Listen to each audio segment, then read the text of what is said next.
Hello and welcome to another Solana tutorial. Don't worry about the thing in my face, I just ran into a wall yesterday, that happens. But speaking of hitting walls, today we're gonna talk about vibe coding. And we're gonna compare which AI model is the best Solana developer. Easy mode this time, cause I've never done this before.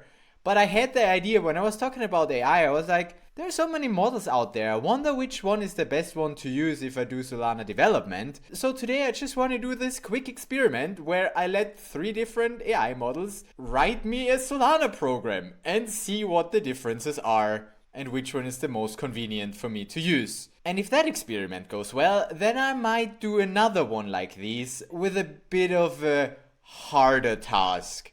Because for today, I just want them to write a simple Solana program, basically an escrow/vault program, but I'm not going to mention either of those words, where one user can deposit some SOL, not even tokens, just SOL, and then another user should be able to withdraw those SOL. That's super simple, and I want to keep it simple because then it's easier for me to actually compare and check the solutions for correctness, because I don't want to do a full audit on the programs, it would get a bit tiring. But yeah, super simple task, deposit some SOL, other user can withdraw that SOL. That's it, nothing more than that. Super simple, I just want to get a quick Solana program that does that. And I have a timer to see how long it takes me to do it with each of the models. So let's first formulate the task and then we start the timer. And I think I'm going to start with the OG of the chat. And I will get all of them the same prompt. And also for this experiment, I'm going to pretend that I'm not a Solana developer whatsoever. All I can do is paste error messages into the chat and ask stupid questions. So no prior knowledge from my side.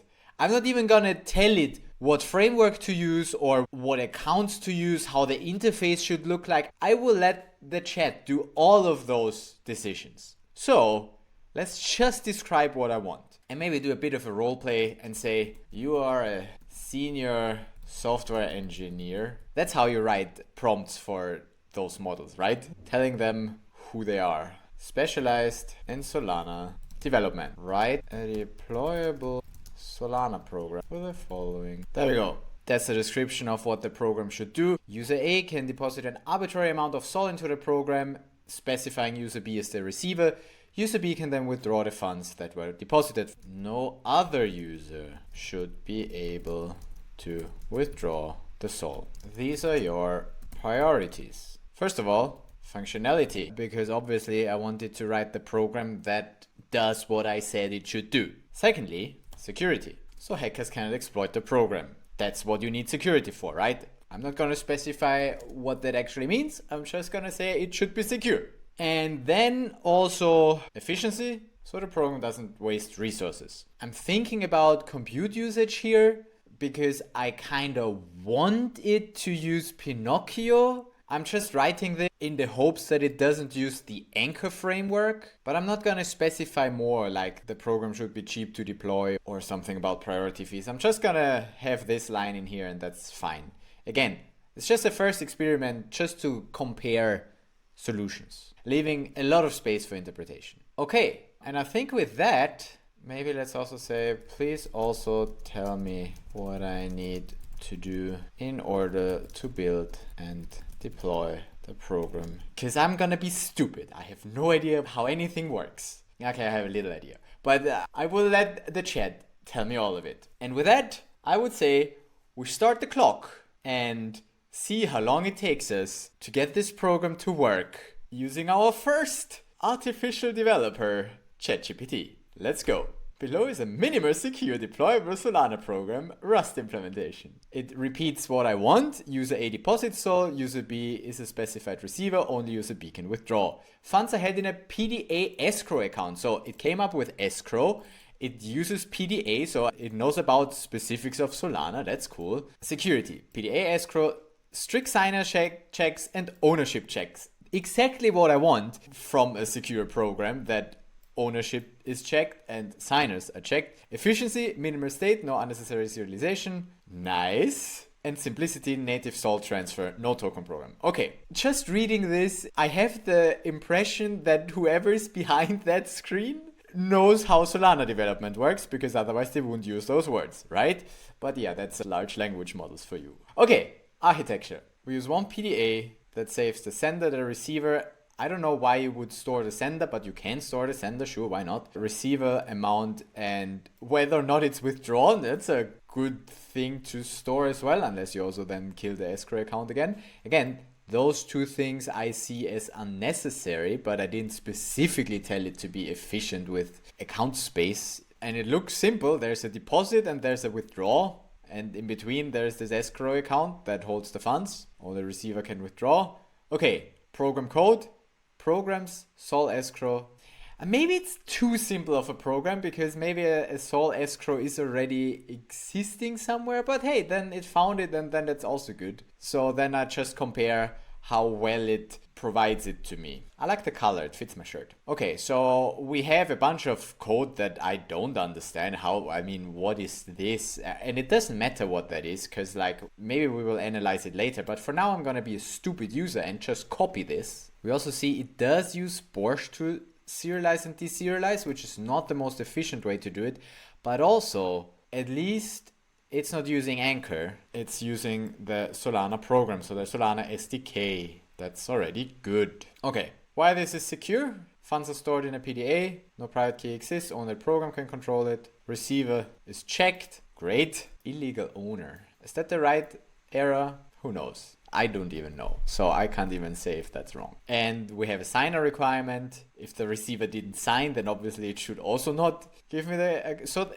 it got the basics down. It prevents double withdrawal. Great. And prevents fake escrow accounts. So I don't see the problem whatsoever. So install Solana. I have that. Let's just stupidly follow the rules that it gives me. Create a program project. I cannot do this. Okay, so we're gonna just follow instructions. Boom, great. We have a Sol escrow. Then a cargo toml, it adds this and it adds the dependencies. So we just put that into the cargo toml as well. There you go. Install build tools. That's old, that's deprecated. Or this, but I think I have that installed with CLI anyway.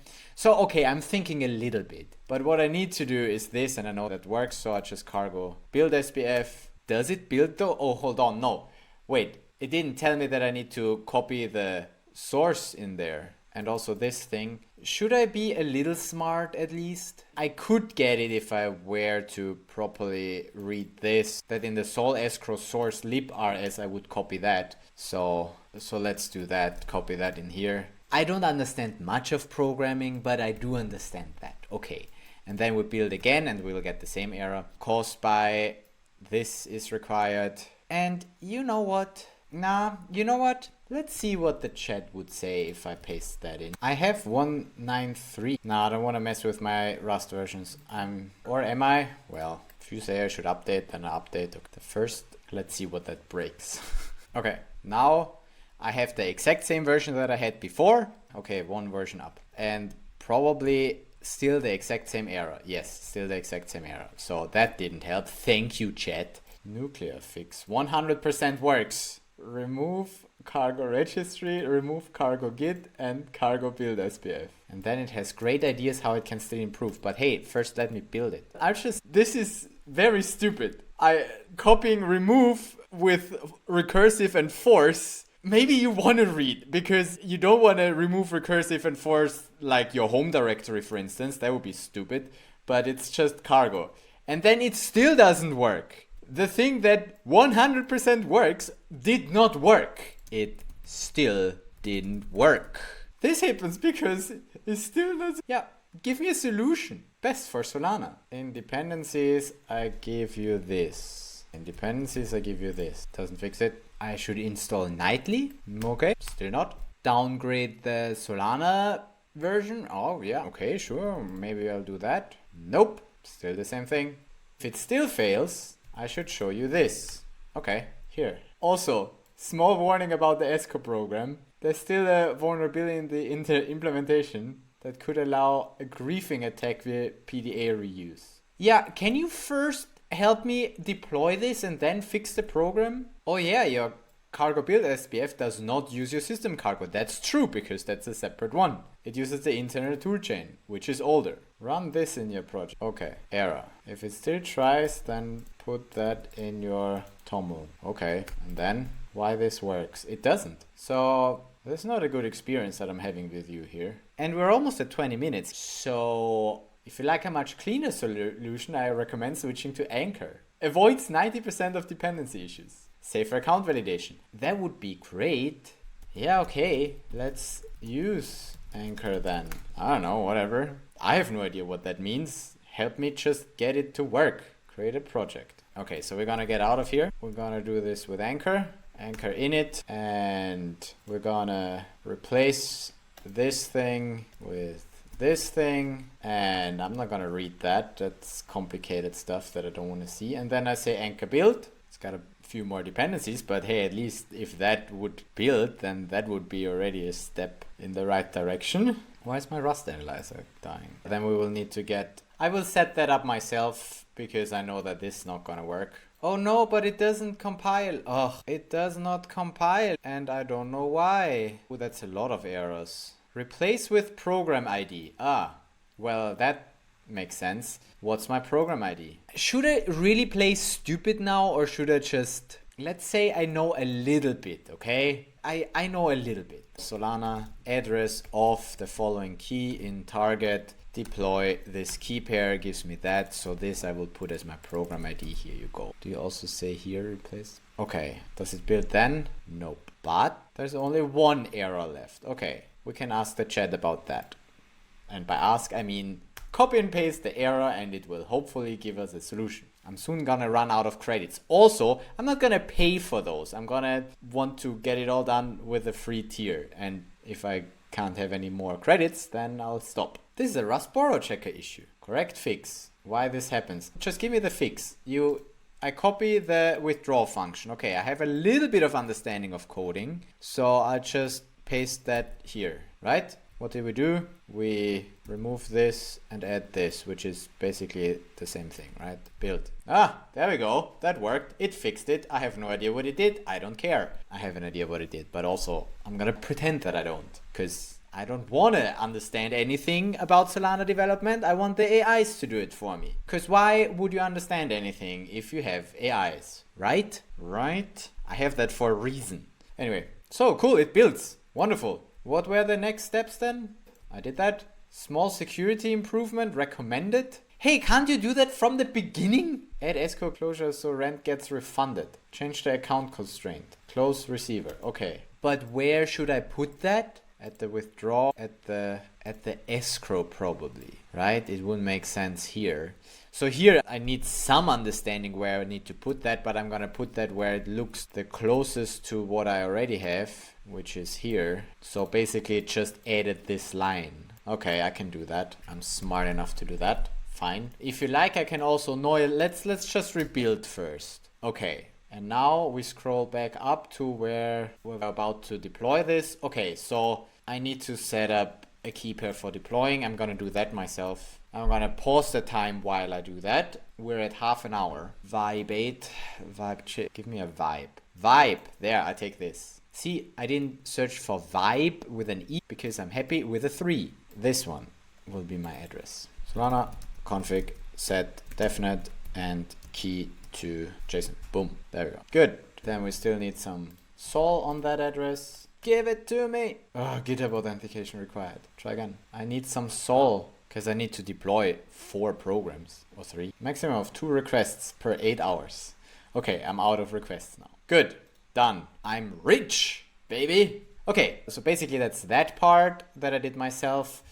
We're gonna resume the time and we're gonna say anchor deploy. Let's go. Oh no, connection refused. Why to localhost? Oh, because it's not set up correctly in my anchor tom. Oh, cool. It does have the correct program ID here, I think, but probably because that was auto-generated. But then the provider is still localnet and the wallet is still this. Because I don't want to burn my credits, I'm gonna fix that myself. I'm gonna set that to DevNet and my key pair to here and then deploy again. That looks better. Okay, we did deploy the program. Wonderful. Now it says program ID is this. Yes, it does. Okay, and then copy it into declare ID program ID. Oh, well, no, I couldn't deploy before I did that, so I already did that. Then rebuild, so I don't need to rebuild. Okay, good. But yeah, that's how you did it earlier. I would have had to put something other than program ID in here. But anyway, okay, so that worked. We'll skip those steps.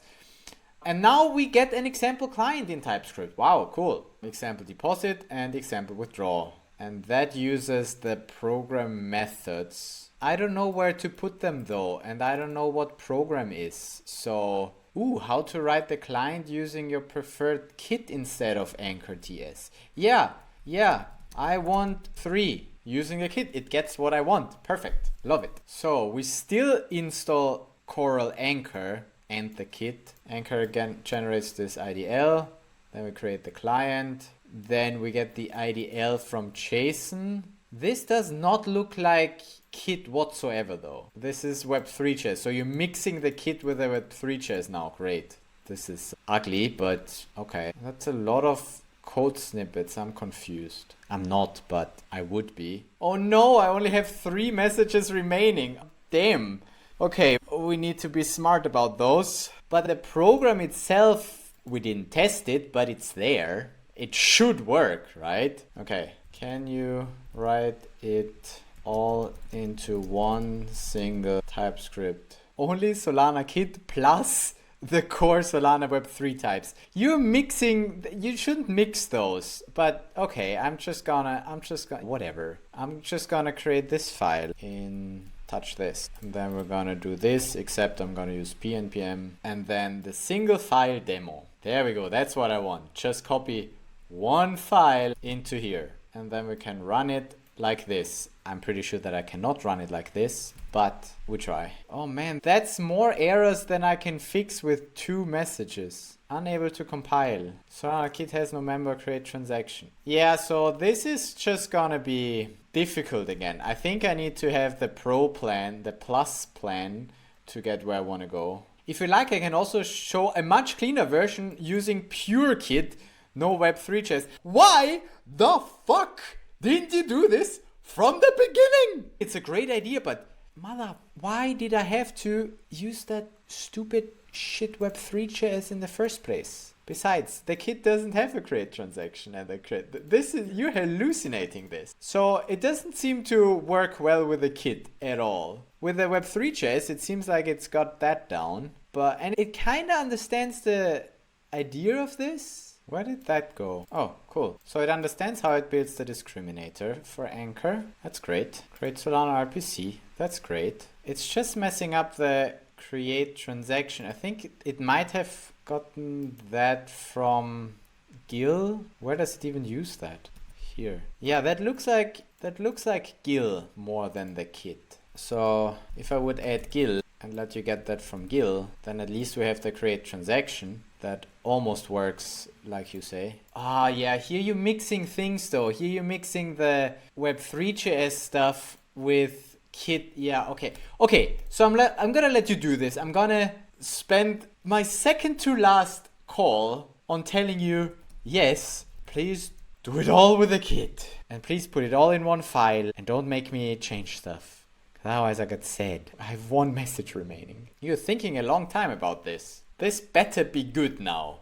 This is your last chance to get this to work. Because again, I don't know how to call stuff myself. I said I would use it to write the program. Now I use it to write the front end for this as well. But hey, it remembered that I want a single TypeScript file. Thank you so much. It just uses this and hashes. Okay. Save this as escrow demo. Copy the entire escrow demo. Yeah, looking good. And save. It's only a little red. It's only... Oh, this thing is red. Okay. But here, at least those things, it's now getting right, I hope. Did I not install this correctly? pnpm I, this thing, unmet dependency. It's just warnings. Ignore.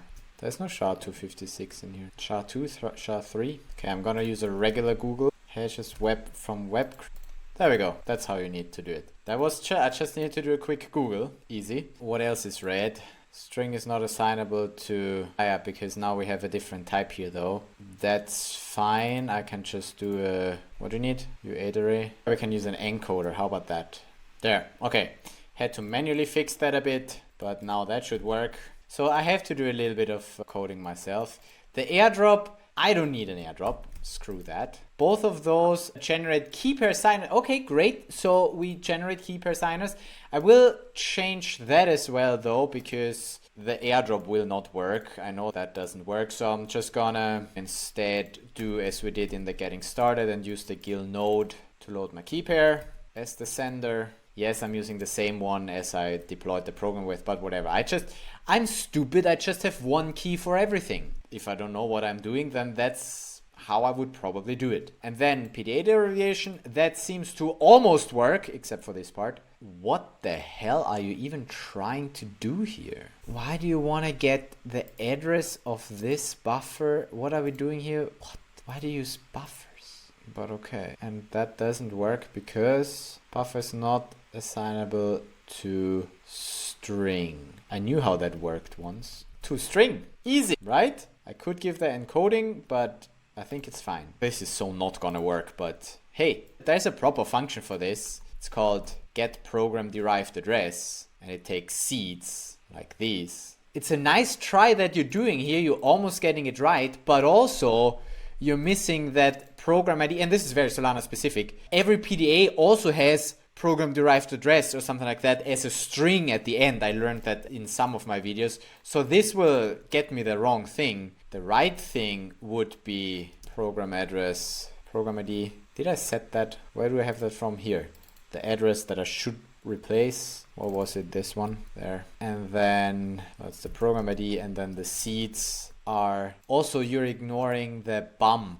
This is almost, but not really. So seeds would be escrow, get address codec, encode sender address, receiver address, and hopefully that would then give me the right thing there. So my guess for PDA would be this. And then I deposit 0.05 sol because I don't want to waste my sol.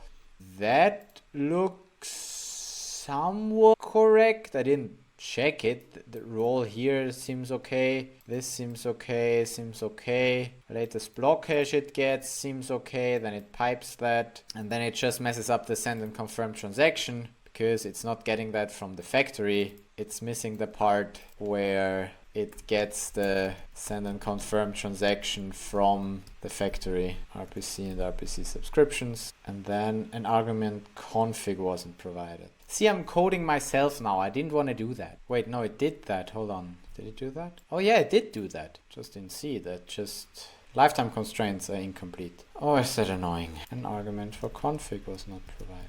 Okay, you know what? I'm just gonna run this again. Holy shit, that gives me a lot of errors. Yeah, no, there is no way how I can fix that in one message. Can't even find guild. Okay, I'm gonna let you try and fix that as the last thing that I let you do.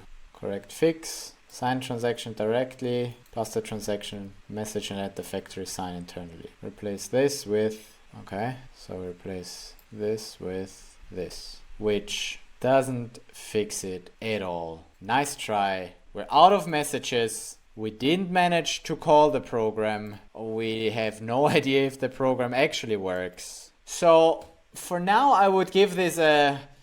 it all looks plausible that that could work, but we're an hour in and I have no working program, or I don't know if I have a working program because I can't call it. Like, how do you do that? Do I know? My script to call it obviously doesn't work. So I'm gonna end here because with no more credits, I can't continue. And we're gonna do the same thing and start again, but this time with a different model, Gemini. Okay, hey, ready to help you plan, study, bring ideas to life? Can you code? So I'm gonna give you the very same task that I had before. What's tools? Images, music, deep research, guided learning. Admittedly, I have never used this one before, so we can do quick answers, solving complex problems, advanced maths and code. Do I need to pay for this with Pro? I'm gonna select Pro and see what happens, because here it says it can code. So we use Pro. Same query, and we restart the timer and see what we can do in an hour with this thing. Let's go. Give me your best Solana program. Defining the core need. Outlining program structure. That sounds promising. Refining deposit withdrawal. Ooh, it knows that it should deposit and withdrawal. Implementing deposit and withdrawal. Ah, it's smart. Refining vault logic. Ah, it understands that there should be a vault. That's cool. Refining transaction structure. Ooh, that's something Solana specific. Rent concerns. Ooh, show thinking. Okay, hey. As a senior software engineer, I'm glad to help you build this. That's great. For secure and highly efficient implementation, we will use Anchor framework. I mean, for secure, I get it, but highly efficient implementation and Anchor framework in my head is a bit contradictory. It is the industry standard for Solana development and automatically handles many critical security checks. Okay, so because I gave you the focus on, what did I say? Security over efficiency, at least that was my ordered list of priorities, it's okay that you use the Anchor framework. That's a decision you make. That's good. Okay, account validation and serialization out of the box. Yeah, whatever. To prevent state collisions, we'll implement a UTXO style escrow. The hell does that mean? Unspent transaction output style. But what is that? Each deposit will have a unique deposit ID. Okay, whereas what we had earlier, there was just, what did we have earlier? I didn't even really look at the program that Chat developed, because it seemed plausible. It basically moves the funds around from this account. It does the required checks, and the account has the sender receiver amount and stores the bump. That's good. It's not too bad what it does here. But the escrow accounts, that's what I was interested in. The seeds, escrow, sender, receiver. So it has one PDA per sender and receiver. So one sender can only send one transfer to any receiver, which is a fair choice that it made here. But Gemini wants to do UTXOs with a deposit ID. Okay, so the full production ready program. Let's see, that seems plausible. So it also says escrow, then depositor and recipient, and what else? The deposit ID, so that we can have several of those. Yeah, that's cool. And the deposit ID we get from instruction data. Okay, and the same with the withdrawal. And it already has the close recipient for efficiency, transfers all lamperts back. It doesn't suddenly realize that after I had 3 messages that were about something completely different. So that's cool. Why this architecture is optimal. Security has one. Anchor macro checks that the public key is stored in an escrow, matches the use of the withdrawal transaction. Yep. Efficiency. I wouldn't say this is efficiency. Instead of manually subtracting, doing math and leaving that account on the blockchain, the close constraints tell Solana to drain the account completely. Oh, so it just completely drains the account on withdrawal. That's actually super smart. So it doesn't implement any transfer logic, because the close will literally just close the account and get all the sol from it there. I like that. I like that way better. You're thinking ahead. You're thinking ahead. Good, good. And the escrow also stores the bump, the depositor, the recipient, and the deposit ID. It does not store the amount. Why would you? Because that's in the lamperts anyway. So, okay, cool. Stateless transfer. Because we use PDAs, no one can spoof the vault. Yeah, okay. How to build and deploy. Set up your environment. I have that. And then we anchor init. Let's do that. Solana Vault initialized. Insert the code. Great. This one tells me that I should copy it into here. Great. Paste the code above into the lib. So in the Gemini Solana Vault, in program source lib, we paste what it told us to paste. Okay, check. That was this. First build, anchor build. Let's go. I'm just doing what you tell me. I don't even know if the code is right. Ooh, cool. I've never done this.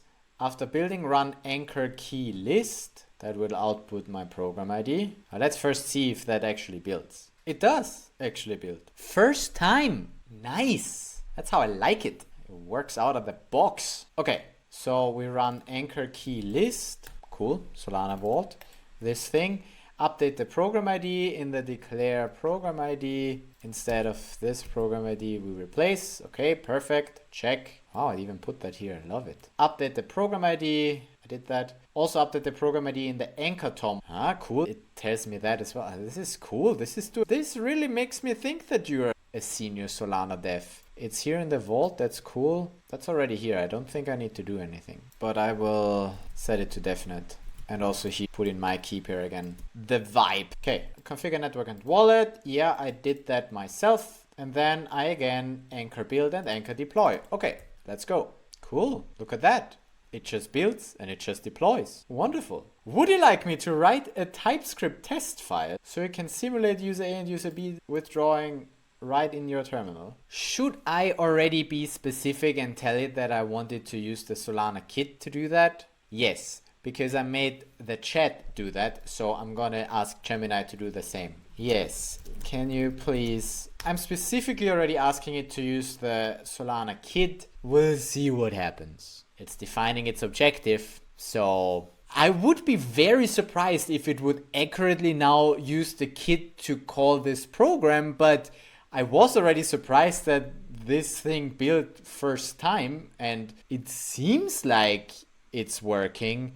And also, it's also really smart about how it does things. So, yeah, I was already pleasantly surprised by this. Maybe it's because I'm using the Pro, but then again, as long as I have free credits for it, I can use it. So, because you're using the new Solana kit, we handle Anchor programs a bit differently now. Instead of using to generate Solana kit compatible clients. Wow, it even knows that it should use Kodama. Damn, Gemini, you smart. Kodama outputs, here's the complete test file and the quick setup needed to make it work. The Solana kit test file, create a file. It even points out, look how great this pipe is. Okay, so this does look like a test, yes. It does do an airdrop, which I don't think is the right way to go. But also you're going for local, fine for now. Okay, I'm just gonna follow those instructions and then see where we go from here. So, it wants me to create in test Solana Vault test TS. So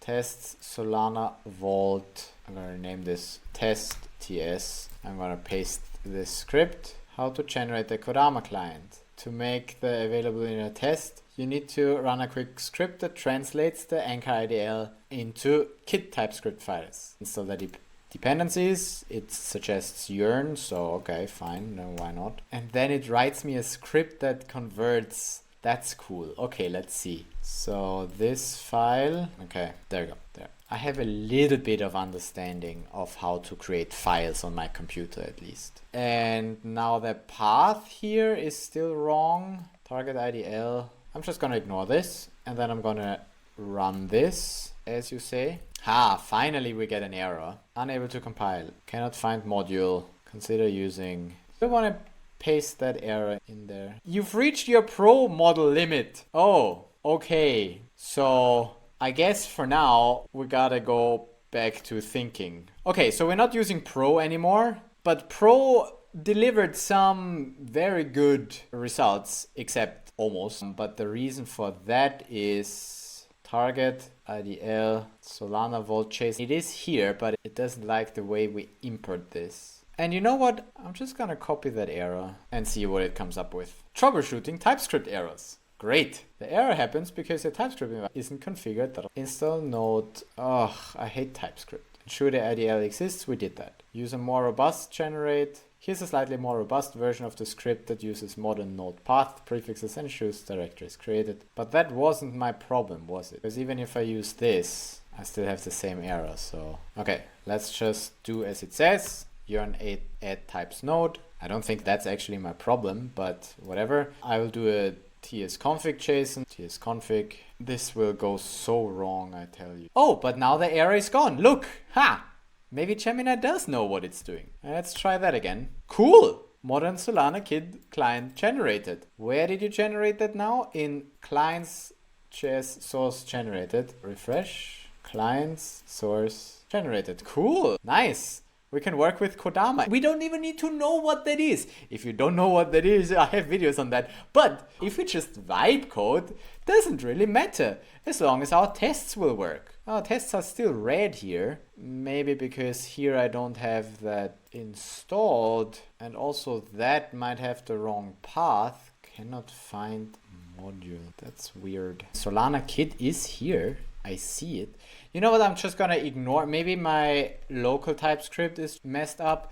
I'm just gonna attempt to anchor test anyway and see what happens. It is deploying to DevNet because I set it to DevNet, and then deploy success, running test suite, but we cannot find module clients.js source generated source index. You know what? I'm again just gonna paste this in here and see what happens. Troubleshooting Solana errors. I kind of like what it says here as well. It makes me feel like this thing is really doing something. The classic pathing rabbit hole. It's also fun. Modern Kodama renderer creates a specific folder structure. The node module 3 points generated shows. This confirms that Kodama successfully generated the files. Update your import statement. In your test file, change the import to the index file with a generated source folder. So, clients.js source generated to generated source. Add extra source. Okay, can do. Source. Is that it? Why that happens? I don't give a fuck as long as it works. Let me test again. I'm gonna get you back to local. But hey, same error. WebSocket error? So first of all, I get a WebSocket error. Now that I'm on local. And then I cannot find the module. Hold on, that's just weird. Do I need to run the Solana test validator first myself? And then anchor, build, and deploy. I'm gonna deploy to local now. And then do anchor test again. There we go. But now if I skip local test validator or whatever it was that you called this, then now we're using local at least. And we're not getting the WebSocket error, but we're still getting the cannot find module. However, we are in the right thing here. Source generated. How about here? In source generated. Wait, client JavaScript source generated. Did I fuck that up? Indeed, we have clients JavaScript source generated. Yeah, that was possibly my mistake that this is double. The script output directory client source generated. Could be that I ran that from the wrong folder. So I take that on me. It might not have been Gemini's fault. I might have just run it from the wrong folder. But that's what happens if you don't actually read the source code and you just execute stuff. But it's okay. We now know we just have a weird path here in the test because that's double. But then that should work, right? Yeah, look, 2 things. And we're only half an hour in. That's cool. This is already a much more pleasant experience here than earlier. We don't know if that actually worked. We're not getting any transaction signatures or something. Deposit successful. Signature. It should actually give me signatures, no? It's undefined. Great. So obviously it's not doing that send and confirm transaction. I mean, it's just because the test is working doesn't actually mean that it did the thing. We're getting undefined as a signature. So yeah, maybe it's not working yet. We generate keeper signers, air.5 sol, user A deposit sol, 2 sol. We build a transaction, sign transaction message. So far that all looks good, but we're getting undefined, so something is not working. Also, since that thing is not working, I don't have the type. It suggests it, but it doesn't seem to have it. And then when I run it, it does seem to have it. You know what, I'm gonna open this in a separate one, just this, and check my, let's see if it looks better here. Yeah, here it looks better. Now it has the type, wonderful. So it's just my Visual Studio being confused if I have so many projects in the same, how do you say that, workspace or whatever. So, okay, so here we see that this is an error. That's exactly the same thing that we saw, the same error that we had earlier. Lifetime constraints, look at that. And if I do anchor test, but weirdly, if I run anchor test, it doesn't tell me anything about that. It just says signature undefined. And maybe it's because I'm using this as tests. But whatever. So the issue we have here, I'm just gonna copy that and say I have an issue with this in line where it does this. Come up with a solution for that, please. Analyzing TypeScript errors. Clarifying lifetime requirements. It really looks like it's working here. Okay, the problem, whatever, I don't care. The fix, great, I care about that. You need to explicitly type TypeScript. I promise this is a blockage-based transaction. Ah, look, I just say assert. I knew that now that I see it. So add this line. Gemini, wow, love it. So we add this line and we import that from the Solana kit. And then it will work. Holy nice. And same here. There we go. Okay, and if I do that and I anchor test, do I then get signatures? No, they're still undefined. We're not making progress on this thing, but send and confirm transaction. What does that even return? It returns a promise for void. So obviously we're not getting the signature from here. So I should just get the signature from the transaction. The send and confirm will still work. Once we get here, we still have success, but we're not getting the signature.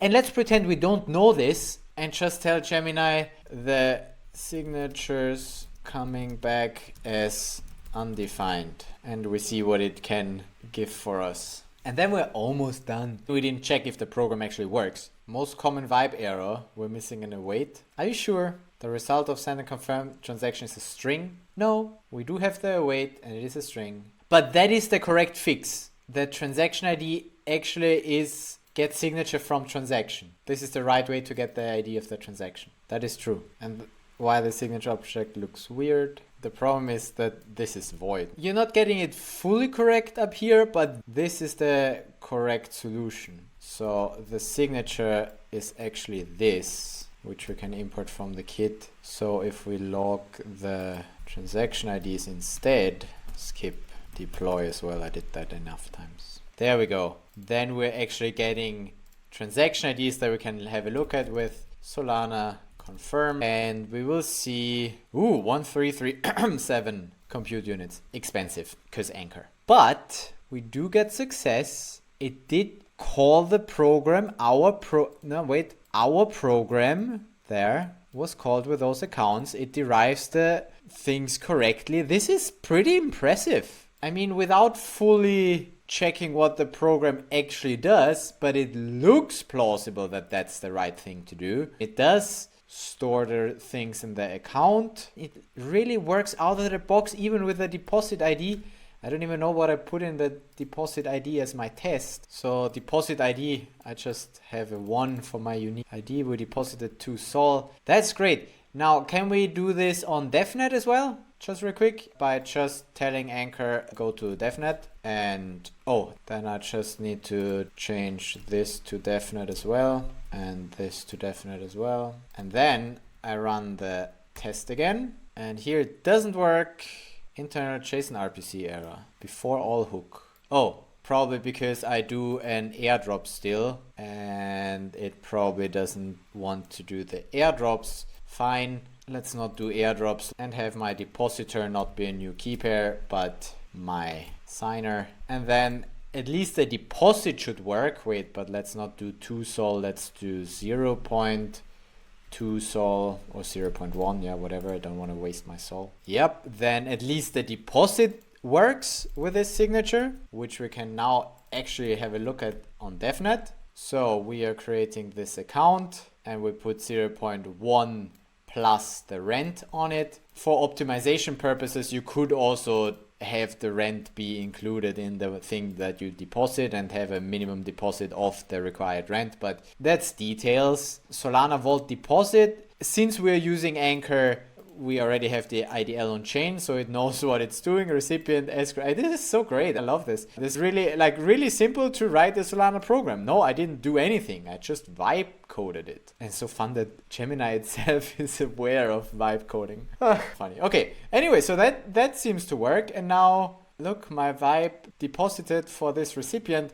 However, I did throw away the key for this because I generated a new one. So let's also load the recipient from a key. Let's do ends with for once. So this will be my receiver, and then I can Solana transfer manually 0.1 Sol. That's what I said. Transfer, yes. Just so it has funds to also do the withdrawal. Okay, and then we'd have a depositor and the recipient, and then the entire anchor test should work, both of them. So in the one, I do a deposit, that's the PDA, that's the receiver that it puts as an account, but it's not being used. It's just written there. Deposit ID is 1, amount is this. Isn't that great? It's a cool program. I like it. And then the withdrawal looks like this, where this account is just getting closed and the funds are being moved into here. And the program also does look good from a security perspective. Since we're using Anchor, this all seems safe. It's using signers, it's doing owner checks. We're using the PDA here, so that's relatively safe. I would say the program does what the program is supposed to do. We have a script, so we know how it's called. It even generated the client for us with Kodama, and all of that in less than an hour. Damn, I am impressed. But for completeness, or almost completeness, because I am gonna ignore Grok, I'm not even gonna bother with this one. Or should I? Okay, fine, I give it a chance. I give it a chance just because. I want to be nice and treat them all the same, no matter what my predisposure is. Oh, I can copy this, also nice. Same prompt, Grok, and restart the clock. Let's go. Let's see if this guy can. It has the auto from fast to expert to team of experts. Yeah, you can decide what you need for that. Use PDA vault. That already deposit instruction using CPI. Hey, that kind of sounds good what you're doing here. The agents are thinking. When vault doesn't exist, Lambert's theory created with CPI. For efficiency, fund the vault with rent. I like that it gives me what it's doing. And it's thinking for quite a while, so I'm expecting this to be good. Verified by deriving PDA from signer. What it said there is like, I have a solid plan for Solana program using Anchor. Agent 1. I have designed a secure, efficient Solana program using Anchor framework. Agent 2, here's the complete program. Agent 1. Wow, so there are several agents working on the same thing? Well, how should I know what I'm supposed to use then? You better come up with one solution for me. There we go. So, after 2 minutes, here's the complete deployable Solana program, written with the Anchor framework. So again, the de facto standard for secure, efficient Solana programs in 2026. Okay. Sure. It also knows that we need to first build and then replace this. And we are manually doing a system program transfer. How did we just do it? Oh, we also did that, but through the Anchorlang program, which looks a bit cleaner than doing it directly through system program, but that's okay. So that's just direct Rust inside Anchor, fine. And then withdraw. Also here, it's also using the Anchor close constraint. So came up with the same solution as Gemini. It's calling it the vault and the receiver. So the seeds here is just vault and receiver, but that's a bit weird because then every receiver can only have one vault. Weird design choice, but okay, I'll take it. And close will automatically send all Lamperts to reclaim rent. Yeah, okay. And the vault stores nothing. Wait, but that can't be safe. Although, okay, right. The safety here only comes from the PDA, and that at the withdrawal, the receiver must be a signer, and the receiver is also in the PDA. So that's how you say that is safe. Okay, makes sense. In that way, it's also kind of a nice layout because then every receiver will just have one PDA, and if several people deposit something for the same receiver, that will also still work. Probably because we just init if needed, and that one is just used to derive. We don't sign for that. That's cool. Yeah, actually not a bad design. Must admit that's not, I mean, it's more efficient, less complicated, fewer accounts. And if you get several deposits, then you only have one account that you receive in, and so you only need the one instruction to claim it, which is a nice design as well. Like, I didn't specify how exactly you should do it, that's why I left that open. And it's interesting to see that Grok comes up with a different solution for that, which again is nice. We don't need any data on the vault account, and it's still safe, I would argue, because of the PDA derivation. Because we must sign with this one. Wait, no, at the withdrawal. We must sign with the receiver, Otherwise, we can't put that account in here. So that's how Anchor does that check. That's actually cool. It's still inefficient because we use Anchor and therefore we use 8 bytes as data anyway, just to have it as a vault account. But you know, whatever, that's fine. We don't unnecessarily store the amount or the user or the receiver or the sender in the vault because we don't really need this. In a production environment, I probably would do this. Just so if we have the vault account, you could check who it is for because that information gets lost. If you have the receiver, you can find the vault, but if you have the vault, you don't know who the receiver is. So from that perspective, I don't really like the design. Personally, I would put at least the receiver into the vault, but I'm not saying that it's wrong, and it gives me the functionality. It is secure and it is somewhat efficient. So therefore, I'm giving you those points, Grok. That's fine. Now, how do I do a program with this? Why this meets your priorities? Multiple deposits from different people accumulate in the same vault. Yeah, you're smart. No other user can touch the funds. Security, top priority. The PDA seeds guarantee that the vault belongs to user B. Anchor automatically validates the owner and the signer, so it's impossible for anyone else. No reentrancy, no entering key, no complex logic. Only 8-byte account per receiver, never grows. Account is deleted on withdrawal. When I was thinking about efficiency, I wanted CU efficiency, but you interpreted it differently and that's okay. Not necessary storage or loops. Yeah, okay. So you did think a little bit about compute. Okay, what do we need to build and deploy this? We need to install Rust, the Solana CLI, we have that. We create the project. Okay, let's do it. So make a directory for Grok and let's do it. And then in here, vault initialized. Next step, override the program vault source lib with the code above. Okay, code above, copy, program source lib, paste, save. Optional, set cluster to definite in the anchor toml for testing. Yeah, let's do definite again. And then anchor build, let's go. You think this will build out of the box? Drum roll, please. Oh, nope, it doesn't. Oh, groggy grog. That's a lot of red here. So, first of all, init if needed.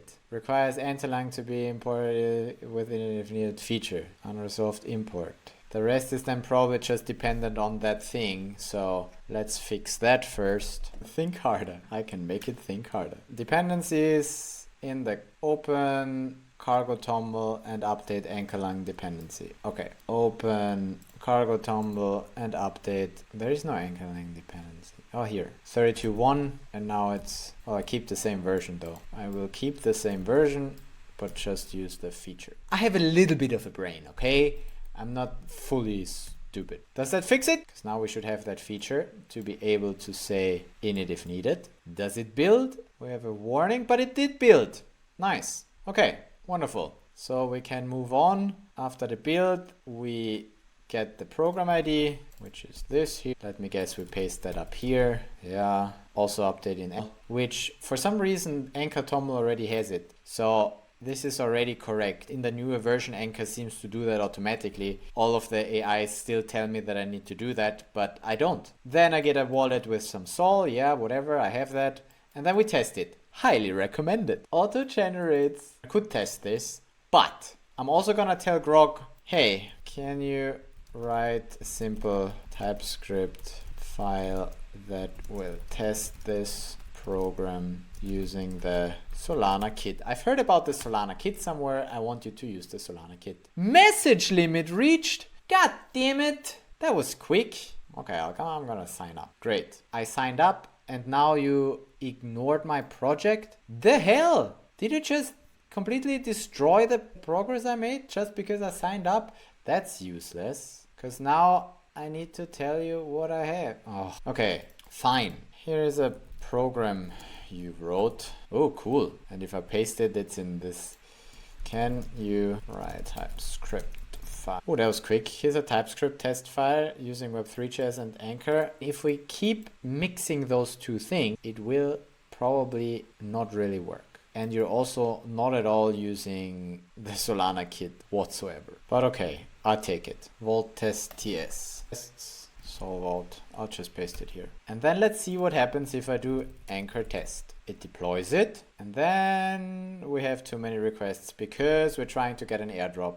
Let's not do that. Okay, so we need to get the keeper from somewhere else. Keeper from secret key. I'm just gonna ask Grok, can you load the keeper from a file? Yeah, I'll just do this. I'll create this and import this. And then here I load keeper, because that's what I implemented here. Okay, user A, user B. Okay, try that again with anchor test. Okay, so the tests it wrote are not actually passing, but it does manage to send those transactions. Which test is failing?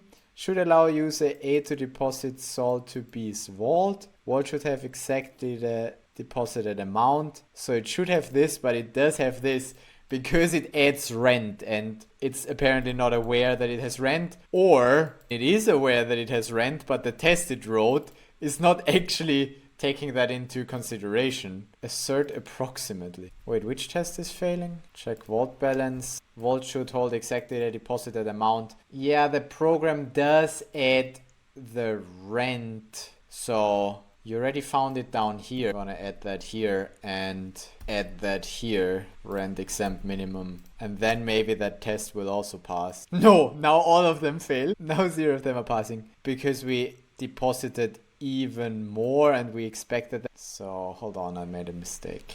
This is where it should go. But I'm adding more and I don't withdraw, so this is why it's not correct. Because now that transaction is already failing. The deposit is... Oh, because I have insufficient lamperts. How much do I deposit there? Damn it, I should have checked that. That's what you get. Oh, I deposit 1.5 Sol. No wonder I don't have enough to... Okay, and the withdraw doesn't work because that already exists. No, insufficient lamperts. Wait, why do we need that many for withdrawal? Wait, that's the... You're doing a deposit in the withdrawal? Oh yeah, in this test we're also doing a deposit and then a withdrawal. Oh, that's why. Okay, and we just don't have enough Sol. Yeah, we completely ran out of Sol from this stupid test. But, okay, let's look up there what we did when it still worked. So the deposit transaction was this one. Into this account we put 1.5 Sol, a bit much. Okay, and then the withdrawal from this account, wow, that many into the receiver. Okay, good, but that means that this guy now has a bit of Sol, so I'm just gonna send it back. So Solana transfer back to the vibe from the BV something VIP JSON. I keep getting this wrong. 3.6. There you go. Okay, and now that we have a few Sol again, and I'm gonna tell you to deposit a little less this time. Deposit 2 Sol. Are you freaking kidding me? 0.1. And here also 0.1. This test still fails. Why does it have the 0.9 then? So after the deposit, it's depositing 0.1. And then the post balance is 1.9. Was there something on that account already? Maybe. And now it's 0.3 on there. Maybe, what? Am I still depositing after the withdrawal? User should allow to withdraw everything and close the vault. That should be the last test. But yeah, if you wouldn't have written such a complicated test, then that would work. The point is, it does work. Like, we do have working tests, not with a kit. I told you that I want it with a kit, but you didn't do it with a kit at all. But the program seems to work. This looks safe. And all of that in just half an hour. We are getting better, faster. But also, yeah, it's okay. I give you one more chance. I need the script to just use the no anchor or web3 stuff. Let's go. Look, we are using the kit now. We're using key personas. We're using address. That looks better. Hey, that's not bad. Discriminator computed with... Okay, let's try that. Wow, it even remembered the address. It's not using the right functions here though. This should be spelled with a lowercase a. And also here, it's not super accurate. Get transfer instruction. Okay. It's called transfer sol instruction, not transfer instruction. So keeper signer from secret key is also not a thing. This is also hallucinated from the Web3.js. And here it's also missing other things. No, I'm not gonna spend the time to fix this. This is, nah. No. Now we said it's okay. We almost managed to do it with the anchor, and that's okay. It wrote me an acceptable program. I say that's good enough, because we still have one more model that we want to check out, and that is Claude. This time I'm gonna sign in before I'm getting started. Even had to give it my telephone number. Okay, we're using it for free. We're using it to code only on desktop. Read, write, and fix code directly in your code base. Well, then we just chat, because we also just chatted with the other ones. We skip that. Fair, no Claude code, same game for everyone. Coding, let's go. Just give me a chat. Oh man, come on. There we go. Okay, so same. Ooh, that looks ugly, but it's not like you need a nice font. But anyway, we have different models here. Whatever, think longer for complex tasks. I'll let you think longer. And here you go. Write me that program, please. Solana escrow program with deposit and withdrawal. So it also directly understands that I want an escrow from it, and it's using Anchor. It decided it will use Anchor. So the only one that doesn't decide from the beginning that we should use Anchor was ChatGPT. We'll see what solution Claude will come up with. Validating Lamport transfers and account closure mechanisms. Check available. What does that mean?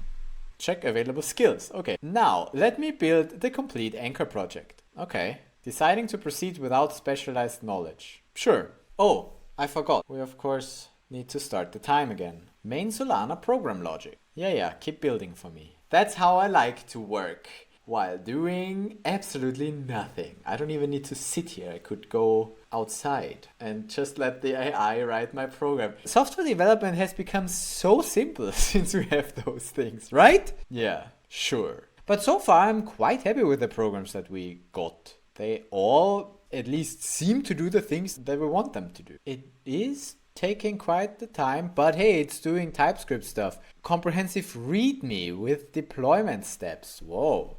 Claude is taking this seriously. Copying project files, presenting files. Okay, now tell me. Look, woo, hello. Okay, created 8 files. Here's a complete project. Let me walk you through the key design and have what was built. You're typing slow. Oh, now that's faster. Okay. 2 instructions, deposit and withdrawal. That makes sense. What it does, creates and top-ups a PDA vault, locks the sol, drains the vault to recover and closes the account. Cool. One account. That's a vault PDA. It has the seeds vault, depositor and receiver. So here it again decided to use depositor and receiver in the PDA seeds. Seeds make it cryptographically bound to exactly one AB pair. No other pair can touch it. Signer constraint, has one constraint. Checking the bump. Yeah, that's the security stuff. Cool. I trust that you got that down, because I have no understanding of that shit. How to build and deploy. Okay, Anchor build. Copy the output of Anchor key list. Anchor build again.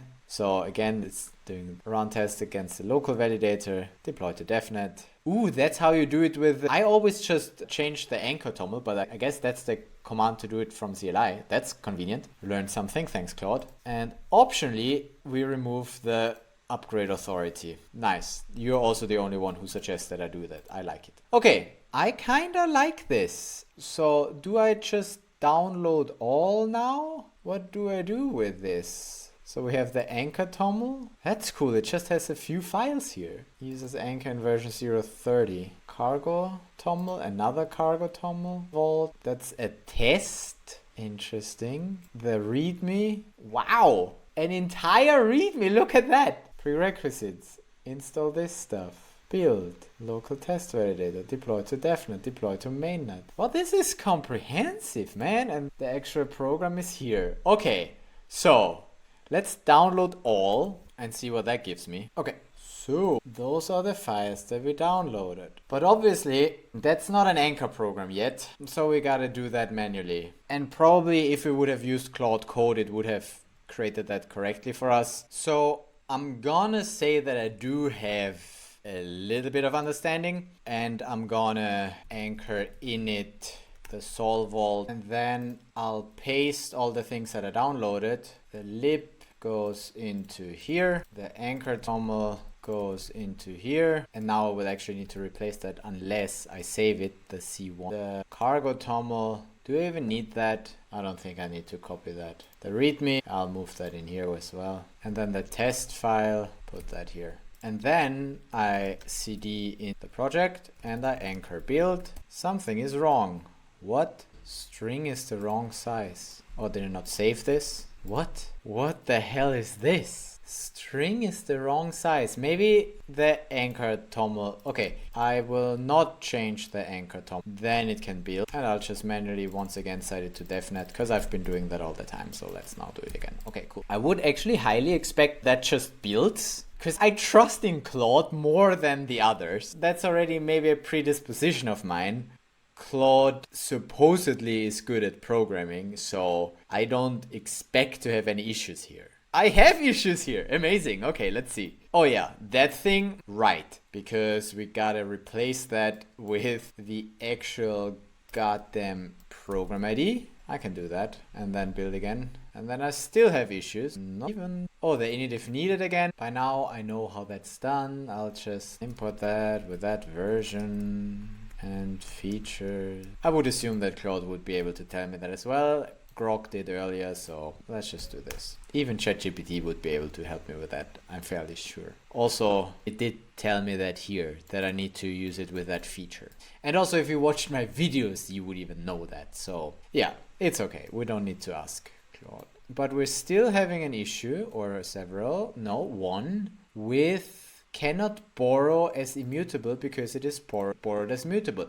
Well, that's a Rust thing that I'm not gonna manually fix myself, but I'm just gonna tell Claude to fix. Thinking about resolving Rust borrow checker conflicts. It knows what to do. It's removing lines, it's adding lines. This is so fun, look at that. Presenting file. So now this is the updated file. Does it also show it here what it changed? Fix has two parts. I just want the solution, really. I would like to see, and if I would have downloaded the desktop version, then it would just do that directly there. But I'm making it difficult for myself, and the deposit function is what was not working. So I'm just going to use the new deposit function. Now it's doing something else here. That's okay. Does it build then? Yep, then it builds. Cool. Fixed it without understanding anything. Because you don't need to understand for programming, right? What's understanding good for? Nothing, if you have AIs. Cool, we have that. And we also have tests. Can we just anchor tests directly? Okay, let's deploy this and test this. Oh, are we doing tests again with the freaking airdrops? I should read the tests before I just run them. Oh, and also it's red. We are using the Web3.js, which I don't like. Deposit, so I'm already gonna put that down one order of magnitude, and then airdrop. Yeah, probably that's where we're failing.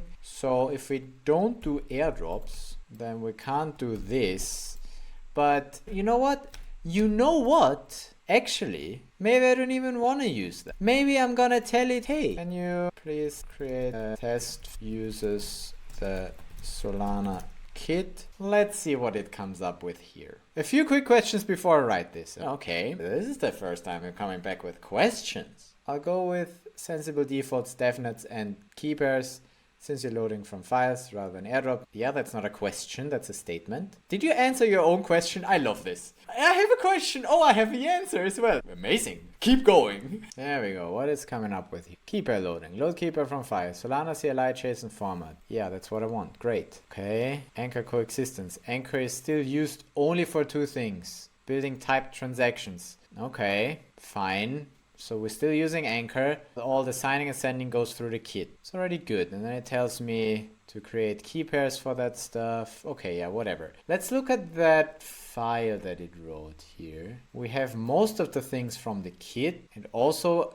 uses a get transfer sol instruction. Load key pair from file will create a key pair signer. Nice. So it understands the kit and how it works. I like that. Okay, I'll copy the entire file and I will paste that entire file here. And then we have a few red things like the Solana kit because we did actually install that. And then it still uses Anchor, still generated by Anchor build. And it saves some constants itself because it can. Top up amount, deposit amount, top up amount.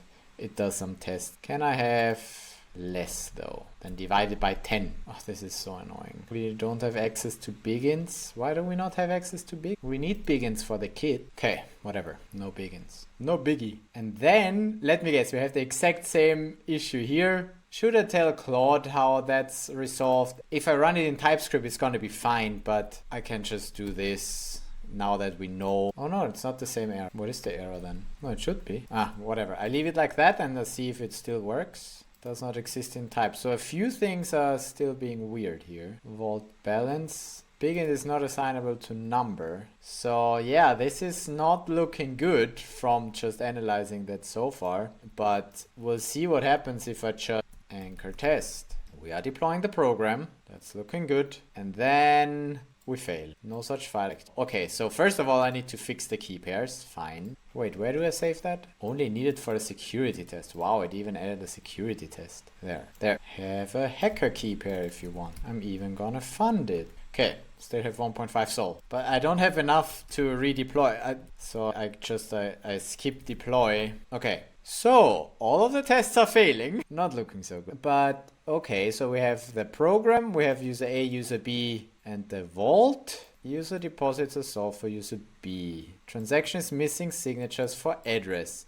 Yeah, because something is still not working for this thing. So we're always missing signatures. Oh, now it comes with the questions.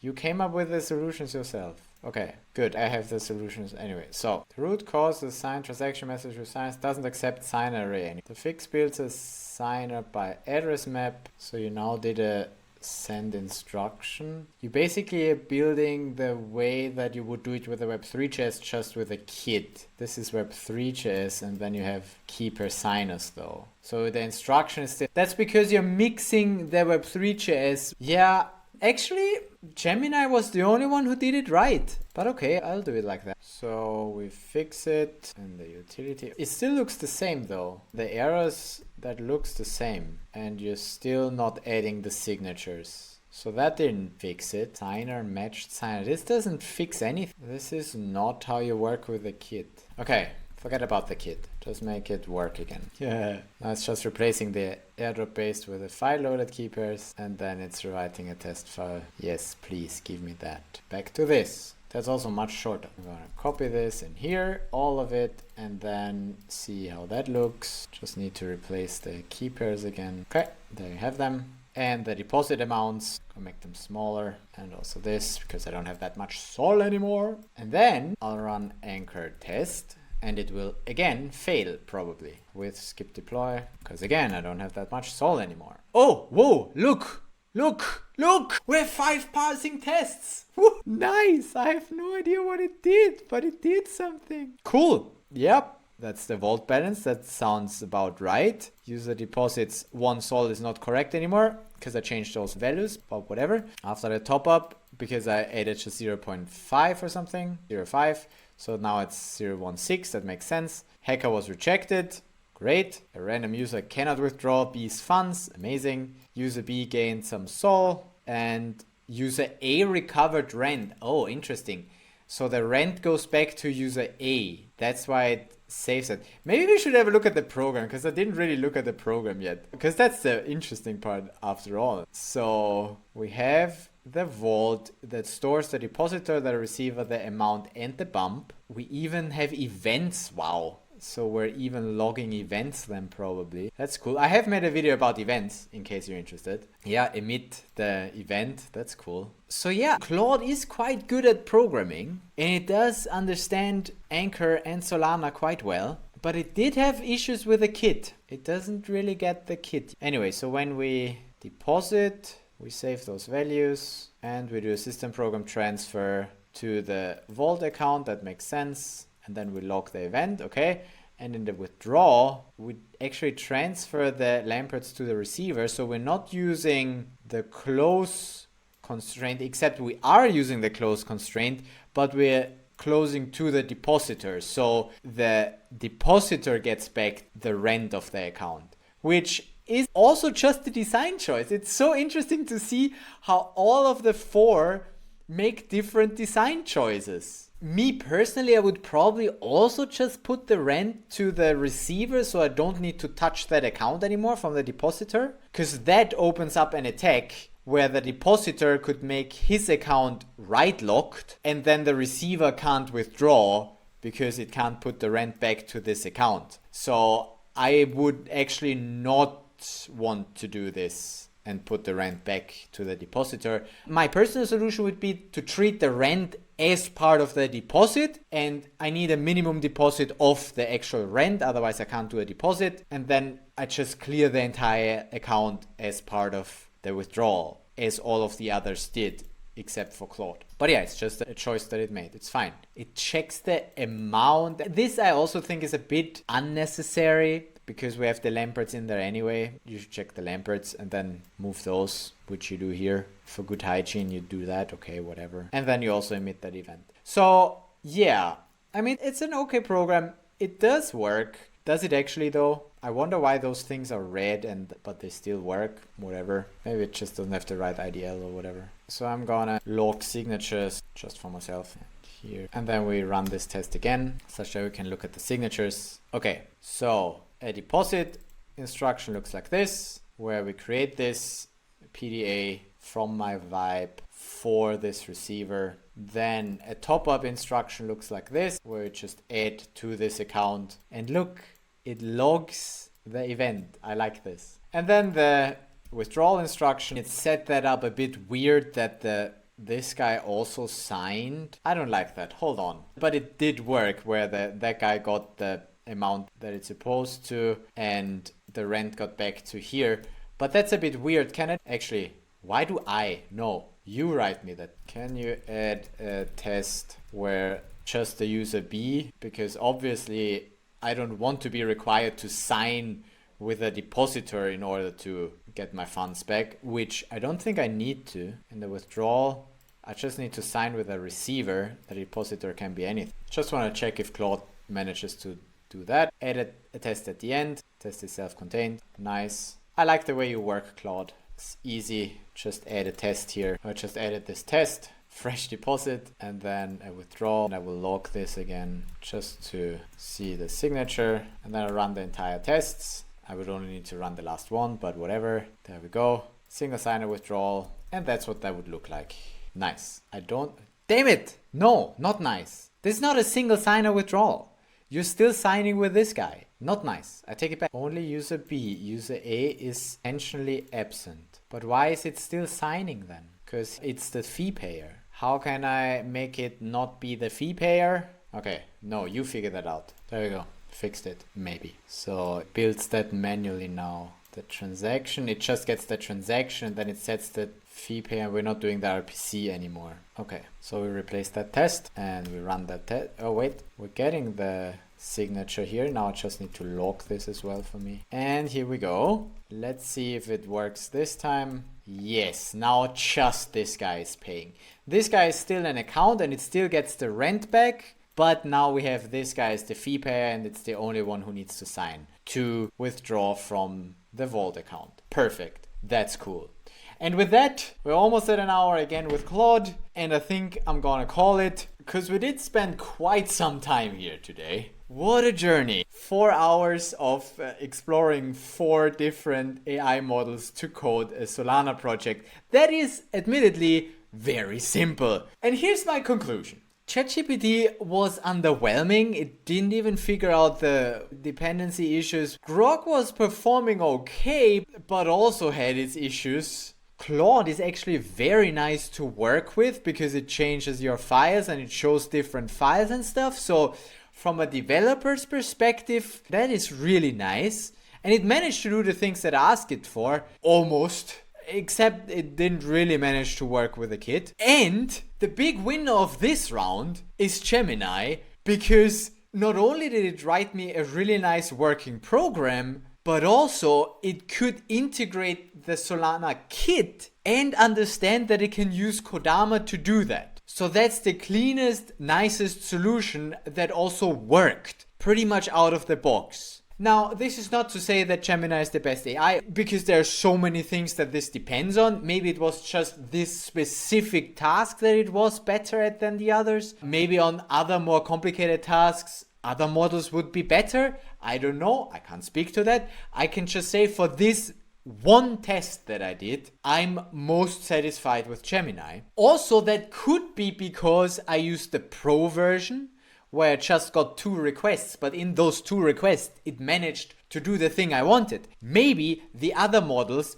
would have been able to do the same if I were on a higher tier, if I would pay for them, for instance. But my entire test today, I just used the free tiers, and with Gemini, I happened to get a free tier on the Pro model. So maybe that's why that performed the best. Maybe, not sure. But in any case, it was super interesting to compare and to do some vibe coding, because it definitely shows us one thing. We can do Solana development and outsource basically all of the real development tasks to the AIs and basically just vibe code this. And I haven't looked at it in much detail, but from what I can tell is that all of the solutions were correct, even though different, but all of them did the thing that I wanted to do. And they were all secure in the sense that they didn't have obvious bugs where a hacker could easily access the sol. So from that perspective, that's pretty good. How do you say? Promising, that's the word. That's looking pretty promising, because those models tend to get better and better, and so we will see in a year if we're all out of jobs because AI can do it all for us. But in the moment, I still think that a good developer with access to good AI models is still better than just AI models.